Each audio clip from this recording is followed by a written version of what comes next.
Assalamualaikum dan salam sejahtera. Saya Nur Fuada Afifah dan Bual Bicara pada kali ini memberi fokus khususnya pada JKR Daerah Papar yang terletak di bahagian pantai barat Sabah. Daerah Papar berangkumi beberapa pekan dan merupakan salah satu daerah yang terlibat dalam pelaksanaan PEN Borneo di Sabah. Untuk itu, kita bersama dengan Jurutera Daerah Papar, Puan Sarina Guriaman, yang dikenali sebagai seorang yang proaktif dalam melakukan tugas-tugasnya. Puan Sarina telah bertugas di Daerah Papar selama 2 tahun setelah bertugas di beberapa cawangan termasuk Daerah Penampang selama 6 tahun. Tanpa membuang masa, kita teruskan kepada soalan. Assalamualaikum Puan, apa kabar? Waalaikumsalam, Alhamdulillah. Mungkin Puan boleh terangkan sedikit tentang latar belakang keluasan, saiz penduduk dan sistem pembangunan jalan raya di bawah penyelaras Puan setakat ini. Okey. Daerah Papar adalah daerah yang kedua terbesar, selepas Bandaraya Kota Kinabalu. Keluasan daerah Papar itu sendiri adalah 480 batu persegi, iaitu 124,320 hektar. Sebenarnya daerah Papar ni terdapat 4 pekan, 4 pekan iaitu Bangawan, Kimanis, Kinarut dan Pekan Papar itu sendirilah. Dan mempunyai jumlah penduduk seramai 128,434 orang. Di daerah Papar kita ada 2 kawasan parlimen, P176 dengan P175 dan juga 4 kawasan DUN. DUN Kawang, DUN Pantai Manis, DUN Bangawan dan DUN Limbahau lah yang terbaru. Untuk daerah Papar kita memiliki rangkaian jalan raya di mana kita membahagi kepada 2 bahagian, iaitu Jalan Persekutuan dan juga Jalan Negeri. Yang mana Jalan Persekutuan kita ada rangkaian sistem jalan raya sepanjang 56 km. Untuk Jalan Negeri pula kita ada 440 km. Yang mana di dalam 440 km ini kita ada sepanjang 314 yang berturap, iaitu seal road, dan juga Jalan Batu Kelikir, gravel road adalah sepanjang 126 km. Itu adalah jalan sedia ada di daerah Papar, iaitu jalan di bawah Kerajaan Negeri dan juga di bawah Kerajaan Persekutuan. Untuk pembangunan infrastruktur jalan raya yang berada di Papar sekarang, di daerah Papar adalah pembangunan, kita ada beberapa buah program lah yang terlibat buat masa kini di daerah Papar, iaitu program Lebuh Raya PEN Borneo. Kita terlibat dengan pakej 3, pakej 4 dan pakej 5, yang mana daripada Bongawan ke Benoni dan Benoni ke Simpudu Papar.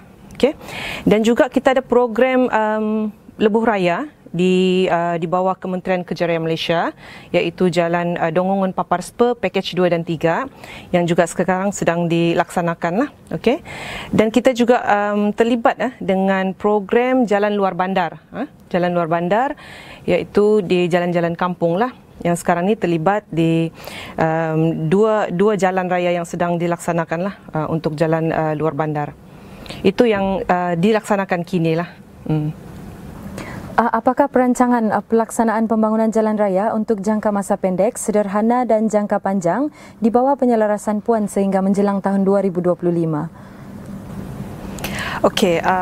Seperti yang kita tahu, daerah Papar kita ada terlibat dengan pembangunan-pembangunan yang amat pesat lah buat masa kini, dan juga aktiviti-aktiviti ekonomi seperti pelancongan, pertanian, perikanan dan juga industri kecil dan sederhana.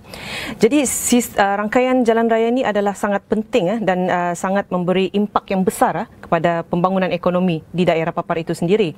Kerana daerah Papar ni adalah penghubung di antara daerah-daerah seperti Beaufort, Pitang, Kuala Penyu di pantai barat selatan untuk ke ibu negeri kita, iaitu Bandaraya Kota Kinabalu.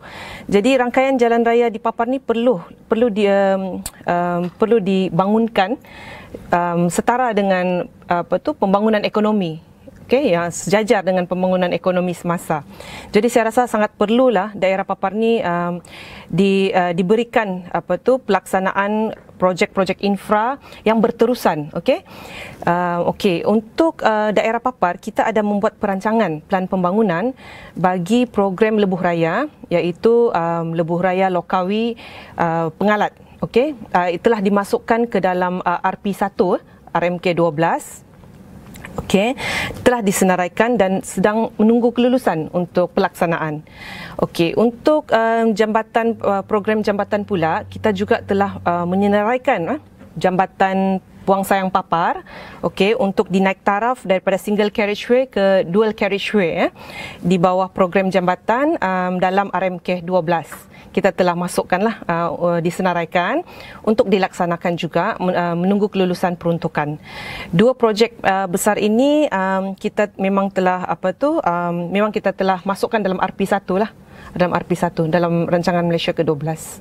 Mudah-mudahan dapat diluluskanlah untuk mendapat peruntukan bagi pelaksanaan agar dapat merealisasikanlah impian penduduk rakyat di daerah Papar. Seperti yang kita semua maklum ya Puan, jabatan ini baru saja mendapat menteri baru yang cukup lama dan berpengalaman berada di Dewan Rakyat untuk membincangkan masalah-masalah rakyat khususnya dalam sistem perhubungan jalan raya di Sabah.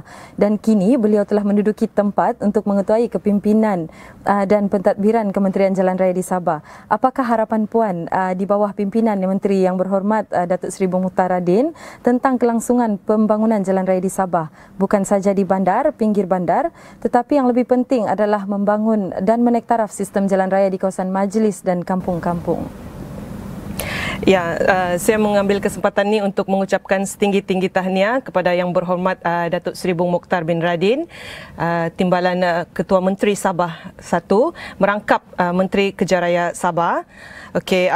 Saya rasa bersyukur dan berbangga dapat menjalankan tanggungjawab saya sebagai jurutera daerah di bawah kepimpinan beliau. Saya berharap agar Yang Berhormat Datuk Seri dapatlah meneruskan perjuangan untuk mendapatkan peruntukan bagi semua plan-plan pembangunan di daerah Papar yang telah dirancang bagi daerah Papar agar dapat merealisasikan harapan dan aspirasi rakyat itu sendiri di daerah Papar. Seperti yang kita sedia maklum, daerah Papar adalah daerah yang bersempadan dengan Bandaraya Kota Kinabalu, dan kini daerah Papar sangat pesat membangun dengan berbagai-bagai projek pembangunan, sama ada komersial, swasta, daripada pihak swasta dan juga kerajaan bagi pelaksanaan infra di daerah Papar.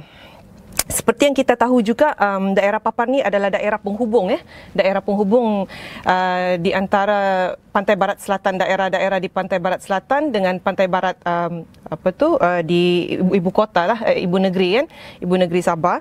Jadi saya harap pembangunan infra di daerah Papar berterusan daripada apa yang kita telah rancang sebelum ini di dalam RP1 RMK 12 dapatlah diluluskan. Saya berharap sangat agar dapat YB Datuk Seri melihat kepentingan pembangunan infra di daerah Papar ini dan dapat meluluskan peruntukan-peruntukan yang telah kita pohonlah. Jadi kita juga tidak menafikan pelancong-pelancong domestik daripada negeri Sarawak, daripada Brunei, wilayah Persekutuan Labuan juga. Mereka juga selalu passing through di daerah Papar untuk ke ibu negeri Sabah, ke KK. Jadi infra dan pembangunan di daerah Papar memang sangat-sangatlah diperlukan. Jadi kita minta Datuk Datuk Seri meneruskan perjuangan untuk mendapatkan peruntukan-peruntukan dalam plan pelaksanaan pembangunan daerah Papar itu sendiri. Sebelum ini, jabatan sering mendapat pelbagai kekangan untuk membangun, memaju dan menaik taraf jalan raya di jalan utama dan juga di luar bandar. Namun kadangkala rancangan peringkat pelaksanaan gagal seperti projek sudah bermula tetapi projek tidak juga selesai. Malah boleh menambah kos dan terbantut di tengah jalan. Jadi apakah ramuan atau plan strategik Puan agar perkara ini tidak berulang dan menemui kegagalan?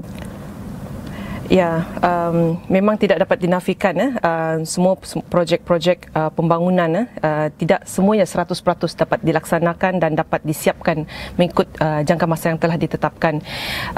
Apa yang kita tahu, memang cabaran tetap ada, okey, daripada segi cabaran itu adalah daripada segi teknikal ataupun cabaran-cabaran prosedur ataupun proses-proses kerja yang lain lah yang melibatkan jabatan ataupun agensi luar.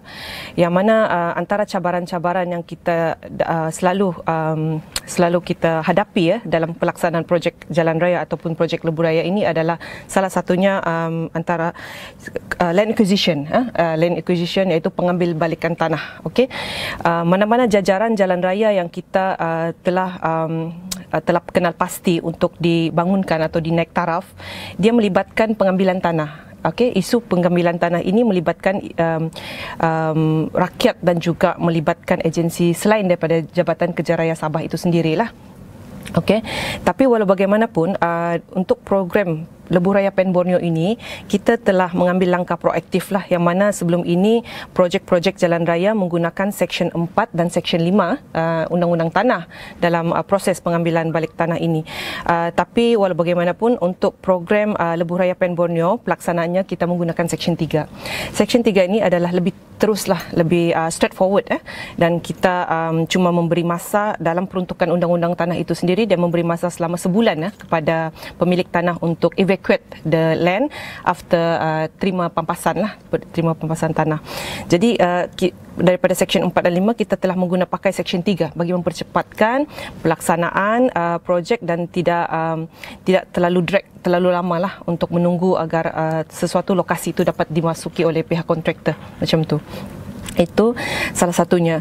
Kedua, kita juga menghadapi kekangan daripada segi pengalihan utility, public utilities relocation, yang mana melibatkan jabatan air, melibatkan SCSB, Telekom, Selcom dan sebagainya lah. Okey, kerana jajaran sebelum ini memang terdapat utilities itu di sepanjang-panjang ROW JKR dalam tanah simpanan JKR lah.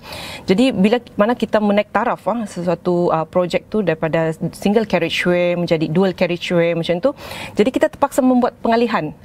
Jadi kerja-kerja pengalihan ni juga memakan masa pasal dia memang ada prosedur dia sendiri dan juga untuk mendapatkan peruntukan pengalihan.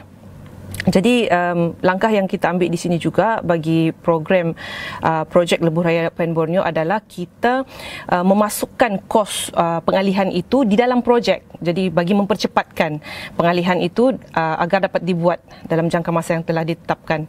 Jadi kos ini akan dibiayai dahulu oleh kerajaan, dimasukkan dalam kos projek dan kemudian akan dibayar semula oleh utilities owner lah. Seperti Telekom, SCSB macam tu setelah projek siap. Jadi ini adalah salah satu langkah proaktif jugalah kita ambil bagi mempercepatkan semua proses kerja pelaksanaan projek-projek jalan raya dan lebuh raya. Selain itu, bagi pelaksanaan ataupun kick off sesuatu projek baharu, kita selalunya kalau penyediaan dokumen ataupun desain jalan itu sendiri mengambil masa mengambil masa. Selain daripada procurement proses, kita juga ada design proses. Tapi sekarang ni kita lebih banyak collaboration ataupun joint venture dengan konsultan private lah bagi mempercepatkan penyediaan desain itu sendirilah. Disebabkan jabatan juga kekurangan staf profesional kan. Jadi saya juga berharap untuk pelaksanaan projek yang baik dan pemantauan projek yang baik agar sesuatu projek itu dapat disiapkan mengikut masa, kualiti yang ditetapkan dan juga kos tidak melebihi daripada kos asal. Pemantauan ataupun penyelesaian projek itu sendiri adalah sangat penting Jadi sekiranya jabatan dapat mengurangkan kekangan daripada segi kekurangan staf profesional ni, kita boleh mempercepatkan projek-projek yang telah dilaksanakan di tapak lah. Jadi kita perlu mempunyai staf yang cukup, staf profesional yang cukup, pegawai-pegawai penyeliaan yang cukup dan juga supaya projek ini dapat dilaksanakan dengan baiklah mengikut kualiti dan masa yang ditetapkan. Jadi saya rasa perlunya menambahlah staf ataupun pegawai-pegawai profesional di jabatan supaya semua projek-projek yang telah dirancang dan sedang dilaksanakan tidak delay dan tidak mempunyai masalah kemudian hari, so dapat dilaksanakan dengan baik. Sebelum kita akhiri bual bicara kita pada hari ini, bolehkah Puan beri sedikit kesimpulan atau rumusan Puan? Okey, terima kasih Puan. Okey, Selain daripada pelaksanaan projek-projek, yang kita tahu jabatan adalah JKR Sabah adalah satu jabatan teknikal yang terbesar di negeri Sabah. Selain daripada berperanan sebagai agensi pelaksana bagi projek-projek infra kerajaan di negeri Sabah, JKR juga berperanan untuk menyelenggara jalan-jalan raya yang telah siap, menyelenggara jalan-jalan raya yang telah siap bersama dengan pihak konsesi, di bawah pihak konsesi. Jadi yang saya ingin tekankan di sini adalah penyelenggaraan jalan raya itu sendiri adalah sangat penting. Peruntukan yang diluluskan setiap tahun itu juga adalah sangat penting. Dengan peruntukan yang telah diluluskan tu, kita dapat membuat penyelenggaraan jalan raya dengan baik, di mana aset-aset infra ini perlu diselenggara dengan baik. Bukan semua pembangunan yang kita rancang dari dalam RP1 ataupun RP2 dapat dilaksanakan, kerana kita juga perlu membuat kajian serta memberi prioriti kepada kawasan-kawasan yang memberi pulangan balik value for money in return to the economy and giving the impact, positive impact to the government. Jadi saya juga menekankan agar semua pihak-pihak konsesi yang terlibat dengan penyelenggaraan kerja-kerja penyelenggaraan ini dapat menjalankan tugas dengan baik dan dapat memberikan servis yang terbaiklah bagi rakyat di negeri Sabah ni. Dan kalau di mana kita bila terima public complaint ataupun aduan awam berkenaan dengan potholes, rumput dan parit-parit semua tu, jadi kita dapat mengambil langkah yang lebih proaktif. Kita sebagai jabatan teknikal, kita dapat melihat dahulu kerosakan ataupun kerja-kerja yang perlu dibuat di tapak sebelum public melihatnya. We see it through before public see it. So we have to buat kerja kita dululah sebelum public complain lah. Sebelum kita menerima aduan, kita punya bekerjasama tu diteruskan dengan pihak konsesi. Maksudnya konsesi dengan JKR, kita ada hubungan dan communication yang baik. Jadi arahan perlu dikeluarkan dengan serta-merta sekiranya terdapat mana-mana potholes di jalan raya, dan pihak konsesi dengan serta-merta mengambil tindakan untuk membuat penyelenggaraan. Jadi sebelum aduan awam kita terima. Jadi itu adalah pendekatan yang paling baiklah bagi saya sebagai agensi teknikal ataupun asset manager di daerah Papar. Terima kasih Puan Dee Sarina kerana sudi bersama kami dalam Bual Bicara pada kali ini. Semoga perkongsian itu tadi sedikit sebanyak dapat mengurangkan kekeliruan rakyat terhadap peranan JKR Sabah. Terima kasih juga kepada anda yang menonton dan teruskan bersama kami dalam digital platform TV JKR.